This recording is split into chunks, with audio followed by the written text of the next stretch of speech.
Sementara itu, pemirsa, kalangan pelaku usaha perhotelan di Bali mengakui adanya imbas dari larangan mudik saat musim libur Lebaran Mei 2021 saat ini. Secara tidak langsung, larangan ini berpengaruh terhadap jumlah kunjungan wisatawan domestik atau Wisdom yang mengalami penurunan drastis. Banyak wisatawan membatalkan atau pesanan kamar hotel.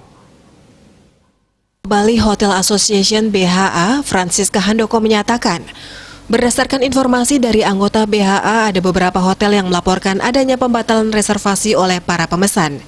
Ia menyatakan kondisi ini membuat industri perhotelan merasa kian berat.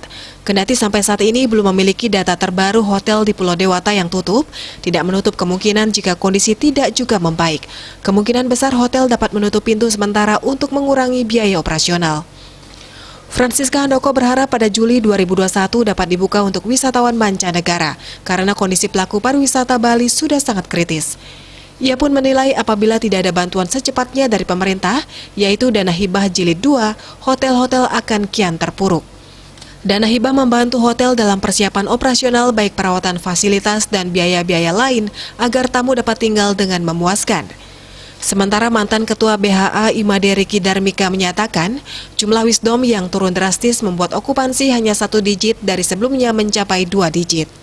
Kendati demikian, keputusan pemerintah yang melarang pergerakan wisatawan selama libur Lebaran perlu didukung untuk menekan penyebaran virus corona dan dalam upaya kesiapan menyambut pembukaan Bali bagi Wisman pada Juli 2021 mendatang.